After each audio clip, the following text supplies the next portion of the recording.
سورۃ التکویر. ویسے تو یہ 4 سورتوں کا جو یہ آیا ہے، 2 کے 2 جوڑے ہو چکے. اب یہ ہے کہ اس سورہ مبارکہ کا پھر جوڑا جو ہے سورہ انفطار آئے گا بعد میں. لیکن یہ کہ 4 سورتیں تکویر، انفطار، مطففین اور انشقاق، یہ چاروں جو ہے مل کر بھی ایک گروپ بنتی ہیں. لیکن وہ بعد میں ساتھ بات ہوگا. اب وقت چونکہ ہے ابھی ہمارے پاس 10 منٹ، لہذا اس کو ہم جتنا پڑھ سکتے ہیں پڑھ لیں. بسم اللہ الرحمن الرحیم. اذا الشمس کورت، جب سورج لپیٹ لیا جائے گا یا دھوپ لپیٹ لی جائے گی. اب یہ قیامت کے حالات ہیں، کیسے ہوں گے، کب ہوں گے.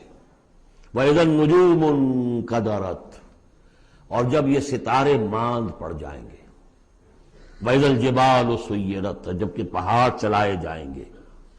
وَإِذَا الْعِشَارُ عُطِّلَتْ، اور جبکہ گابھن بیاہنے والی جو ہے اونٹنیاں وہ کھلی پھریں گی. یہ عربوں کی جو ہے سب سے بڑی متاع ہوتی تھی، اونٹنی ہے، اور اس کا حمل جو ہے وضع حمل کا وقت اب قریب آیا ہوا ہے، تو اس کو تو بہت حفاظت سے رکھتے تھے، سنبھال کر رکھتے تھے، سیوا کرتے تھے. اس وقت کس کو فکر ہوگی؟ خود اس وقت عورتوں کو اپنے حمل کی فکر نہیں ہوگی تو وہ اونٹنیوں کے حمل کی کس کو فکر ہے. وَإِذَا الْعِشَارُ عُطِّلَتْ، وہ ایسے پھریں گی کہ کوئی ان کو پوچھتا ہی نہیں. وَإِذَا الْوُحُوشُ حُشِرَتْ، اور جبکہ وحشی جانور جو ہیں وہ بھی جمع ہو جائیں گے، ان کے اندر بھی وہ وحشت وغیرہ ختم ہو جائے گی.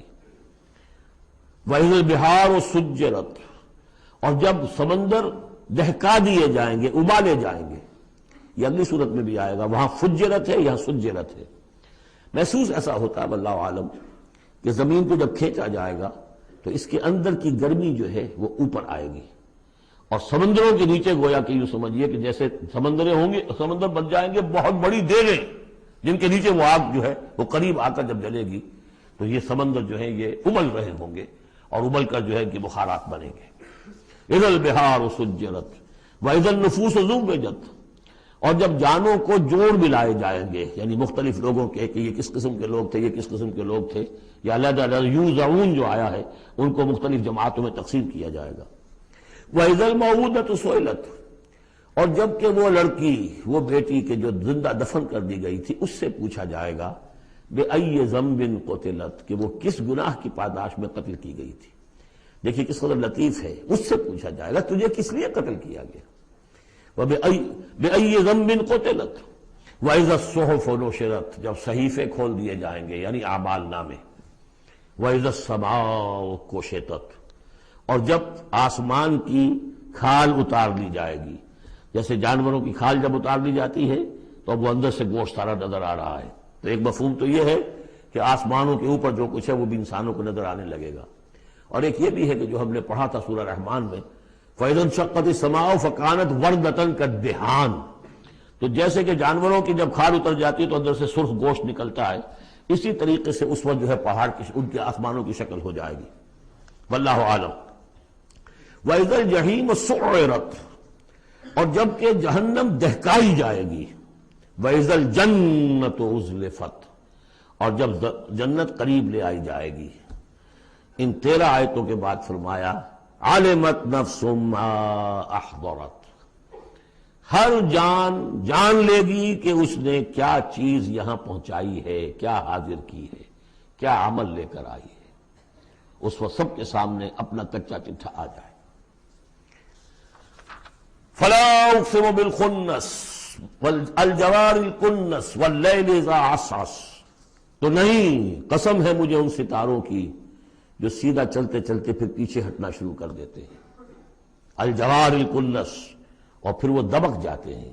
اب یہ میں زیادہ فلکیات سے واقف نہیں ہوں، لیکن یہ یہاں لکھا ہے مولانا شبلی عثمانی نے کہ کئی سیاروں مثلا زحل، مشتری، مریخ، زہرہ، عطارد کی چال اس ڈھب سے ہے کہ کبھی مغرب سے مشرق کو چلے، یہ سیدھی راہ ہوئی، کبھی چھٹک کر الٹے پھرے، اور کبھی سورج کے پاس آ کر کتنے ہی دنوں تک غائب رہے.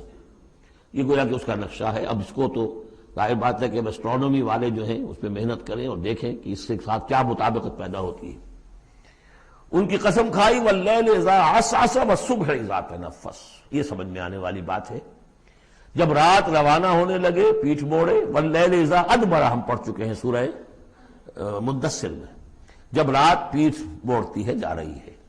واللیل اذا عسعس والصبح اذا تنفس، اور جب صبح جو ہے وہ سانس لینا شروع کرتی ہے. بہت ہی لطیف ہے. صبح کے وقت جیسے پہلے سناٹا پڑا ہوا تھا، اب یہ ہے کہ کچھ نہ کچھ کوئی کا دکا آدمی آپ کو سڑک پہ چلتا نظر آیا، کوئی نکلا ہے، گویا کہ صبح نے سانس لینا شروع کر دیا ہے، اس کا تنفس جو ہے اس کا آغاز ہو گیا۔ وَالصُّبْحِ إِذَا تَنَفَّسَ، اب یہ قسمیں کھا کر إِنَّهُ لَقَوْلُ رَسُولٍ كَرِيمٍ، یہ قرآن ایک بہت باعزت ایلچی کا قول ہے، اور یہاں مراد ہے حضرت جبرائیل علیہ السلام۔ اس سے پہلے سورہ حاقہ میں ہم پڑھ چکے ہیں انہ لقول رسول کریم، وہاں رسول کریم سے مراد محمد رسول اللہ ہے۔ اور سورہ حج میں ہم پڑھ چکے ہیں اللہ یصطفی من الملائکۃ رسلا ومن الناس، اللہ چن لیتا ہے، پسند کر لیتا ہے فرشتوں میں سے بھی ایلچی پیغامبر اور انسانوں میں سے بھی۔ فرشتوں میں سے چن لیا جبرائیل کو علیہ الصلوۃ والسلام، اور انسانوں میں سے چن لیا محمد کو صلی اللہ علیہ وسلم، اور ان دو کڑیوں کے اتصال سے نبوت اور رسالت جو ہے اس کی کڑی مکمل ہوئی۔ تو اب یہ دونوں جو کڑیاں ہیں، رسول کریم بشر یعنی محمد، رسول کریم ملک یعنی جبرائیل، اور ان کی ملاقات کا معاملہ، وہ میں سورہ النجم میں جو معاملہ آیا تھا، افق مبین پر، افق اعلیٰ پر ان کو دیکھا ہے۔ وَلَقَدْ رَأَوْا نَظْرَةً أُخْرَىٰ عِندَ سِدْرَةِ الْمُنتَهَىٰ، اور اصل ملک کی شکل میں ایک مرتبہ اور دیکھا ہے سدرۃ المنتہا کے پاس شب معراج میں۔ إِنَّهُ لَقَوْلُ رَسُولٍ كَرِيمٍ ذِي قُوَّةٍ عِندَ ذِي الْعَرْشِ مَكِينٍ، وہ فرشتہ بہت قوت والا ہے، اور جو عرش والا ہے یعنی اللہ، اس کے قریب اس کا ٹھکانہ ہے۔ عند ذی العرش مکین، بہت پائے والا، مقربین میں سے ہے۔ مطاع، تمام فرشتے اس کی اطاعت کرنے والے، وہ مطاع ہے، سپہ سالار ہے فرشتوں کا، اس کا حکم مانا جاتا ہے۔ سمامین، اور اس کے ساتھ ہی امانت دار ہے، مجال نہیں ہے کہ کسی کی حق تلفی کرے۔ وما صاحبکم بمجنون، اور تمہارے یہ ساتھی جو ہے محمد صلی اللہ علیہ وسلم، یہ کوئی مجنون نہیں ہے۔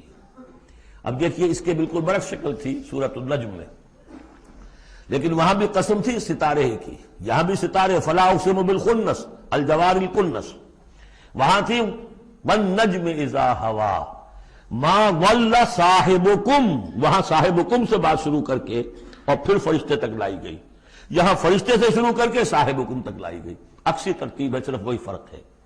ما ضل صاحبکم وما غوا وما ينطق عن الهوى ان هو الا وحی یوحی علمہ شدید القویٰ، وہاں شدید القویٰ حضرت جبرائیل کو کہا تھا، یہاں بھی ذی قوت عند ذی العرش مکین۔ تو یہ دو کڑیے ہیں اصل میں، اور ان کا لنک جو ہے ثابت کیا جا رہا ہے کہ ان کی ملاقات ہے۔ اصلی شکل میں بھی حضرت جبرائیل کو محمد رسول اللہ نے دیکھا ہے، رؤیت جبرائیل ثابت ہے۔ فلا اقسم بالخنس الجوار الکنس واللیل اذا عسعس والصبح اذا تنفس انه لقول رسول کریم ذی قوت عند ذی العرش مکین مطاع ثم امین وما صاحبکم بمجنون۔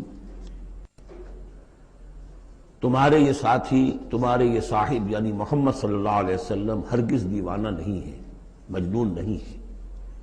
وَلَقَدْ رَآهُ بِالْأُفُقِ الْمُبِينِ، وہ لفظ جو آیا تھا سورۃ النجم میں، بِالْأُفُقِ الْأَعْلَى ثُمَّ دَنَا فَتَدَلَّى، انہوں نے دیکھا ہے اس کو صاف افق پر، کھلے افق پر، جس میں کوئی اشتباہ نہیں تھا۔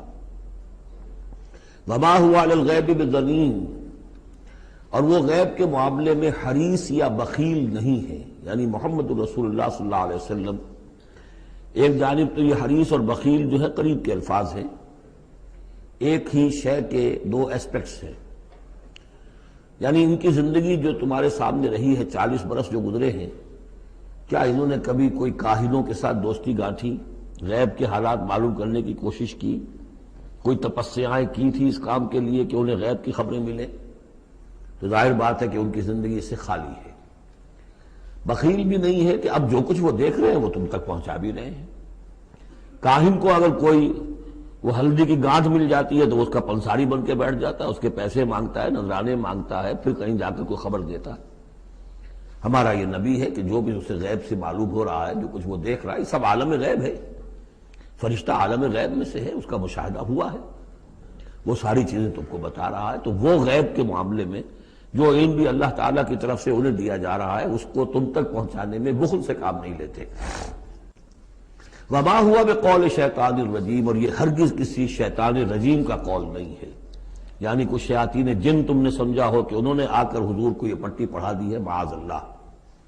یہ سورہ حاقہ میں بھی آ چکا ہے، فلا اقسم بما تبصرون وما لا تبصرون، میں قسم کھاتا ہوں ان چیزوں کی بھی جو تم دیکھتے ہو اور ان کی بھی جو تم نہیں دیکھتے۔ انہ لقول رسول کریم وما هو بقول شاعر قلیلا ما تؤمنون ولا بقول کاہن قلیلا ما تذکرون۔ اب دیکھیے کاہن کو جو خبر ملتی تھی وہ جنات سے ملتی تھی، وہ ما لا تبصرون میں سے ہیں، اور شاعر جو شعر کہتے تھے وہ خود کہتے تھے وہ ان میں سے ہیں کہ ما تبصرون۔ فلا اقسم بما تبصرون وما لا تبصرون انہ لقول رسول کریم وما هو بقول شاعر قلیلا ما تؤمنون ولا بقول کاہن قلیلا ما تذکرون۔ یہاں بھی فرمایا یہ کسی شیطان رجیم کا قول نہیں۔ فأین تذهبون، تو تم کدھر جا رہے ہو؟ بجائے اس کے کہ جو وحی آ رہی ہے محمد صلی اللہ علیہ وسلم پر اس سے اپنے دلوں کو منور کرو، اپنی زندگی کے صحیح رخ کو اختیار کرو، کدھر جا رہے ہو؟ ان ہوا الا ذکر للعالمین، نہیں ہے یہ مگر بس ایک تمام جہان والوں کے لیے نصیحت، یاد دہانی۔ ذکر کا لفظ یاد دہانی اس کا بہترین جو ہے مفہوم ہے کہ وہ حقائق جو تمہاری فطرت میں مضمر ہیں، تمہاری روح میں وہ سب کچھ تھا، پردے پڑ گئے تھے، تمہاری توجہ نہیں رہی تھی، تم اپنی اس روح سے غافل ہو گئے تھے۔